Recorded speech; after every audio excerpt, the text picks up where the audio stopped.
So we've come to the end of our devotion series on the learning framework dispositions, but this isn't the last time that you'll be hearing us talking about it. Over the last 2 terms, we've worked through each week by thinking about a different disposition, and in that process, hopefully you've come to have a better understanding of what we mean by each disposition or skill, and why we believe they fit with our focus as a Christian school. But in all of that, maybe it's easy just to focus on the little parts of the powerful learning framework and to not step back and think about what's the purpose of all this? Or maybe you're already there. Maybe you just keep asking each week, why do you keep going on about this thing? Look, here is my deep conviction.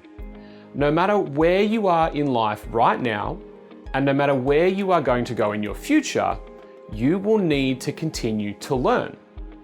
Whether that is in your years of school ahead, or whether you're maybe at the end of schooling and you're thinking about, what's next, what's in life after this. You're looking at the workplace or an apprenticeship or even university, you are going to need to learn for the rest of your life.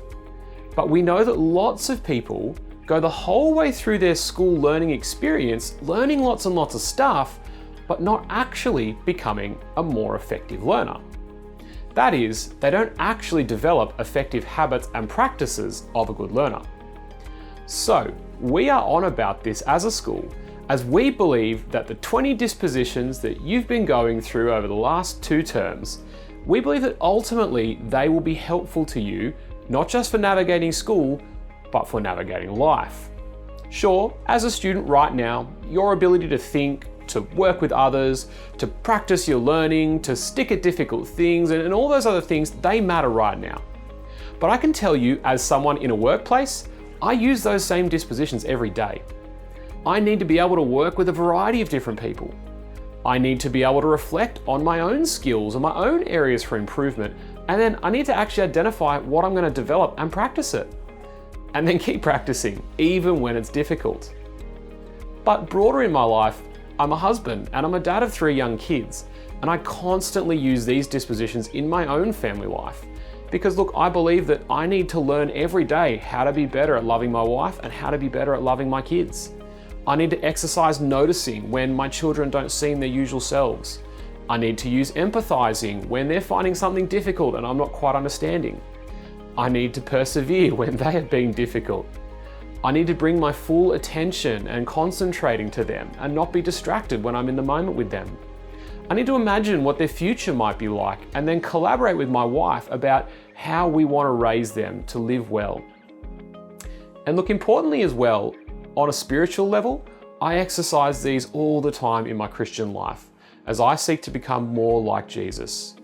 I have to humbly reflect on where I am as I seek to emulate him. I have to engage with the Bible as God's word, distilling down what it says to me, concentrating and noticing what is going on in that text. I need to collaborate with other Christians as the church, and I need to practice what it means to be more loving daily with them and with other people.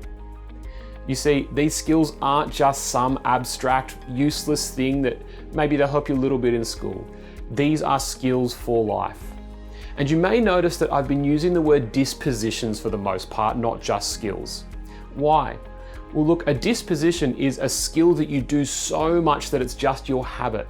It's who you are.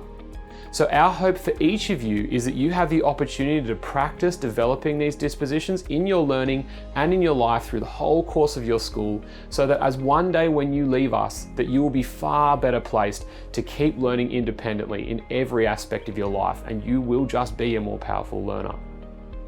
And look, finally, I want to just draw your attention to the very center, that little circle in the center of our learning framework. Everything I've been talking about so far are kind of the what of learning. What dispositions you use to become better at learning. But they don't really talk specifically about the why. And that's where our core values come in as a school. You see, at St. Philip's, we believe that you can use these skills, these dispositions, for your own benefit, or you could use them to serve one another and to build community. Look, to be honest, you could even use them to do the wrong thing. You could use your noticing to pick on someone, or you could use them to do what is right. You could use these dispositions in a half-hearted way when you could be bothered and when it helps you, or you could strive for excellence across your learning and across your life. But most importantly, you can use these dispositions ultimately to benefit yourself. Or you could put Christ first in your life. And in my personal life experience, I've found great joy and great purpose in putting Christ first, seeing that this is the way God created me to live and what ultimately leads to a flourishing and fulfilling life.